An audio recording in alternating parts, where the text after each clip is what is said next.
Hi, Monika McGillicuddy back for another report about the NAR annual convention.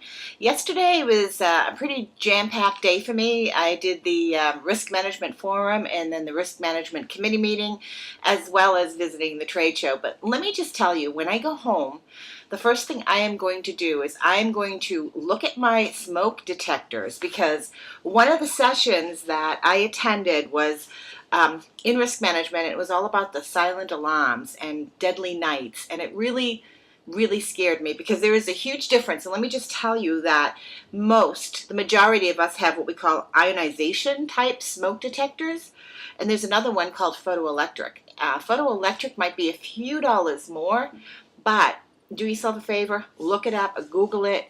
After that session yesterday, I am going to go home. I'm going to replace all my smoke detectors, and I'm going to make sure they're photoelectric.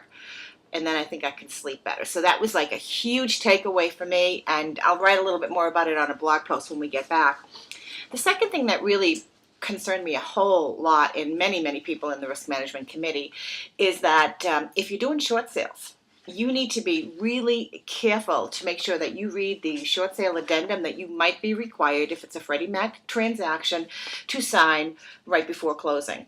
And they basically demand that the seller, the buyer, and any brokers involved, real estate agents involved, sign this or the process doesn't go forward. Make sure that you read what's in that addendum. And some of them are different, but a lot of them really wrap the agent right up involved in that transaction. And in fact, it makes you, in some cases, if there's any fraud committed, even if, say, you're the listing agent, you have no clue anything about the buyer, or you're the buyer's agent, you have no clue about the seller. But if there's any kind of a fraud or anything of that nature committed in the short sale transaction, you sign this, you could be liable.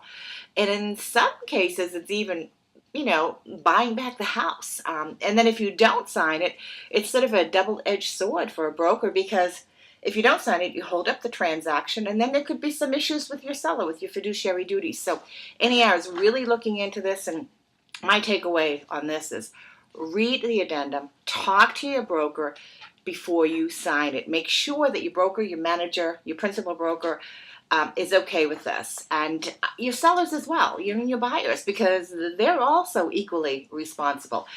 So it was a jam-packed day, like I said. I did some of the trade show, and it was awesome. Some of the big guys in San Diego.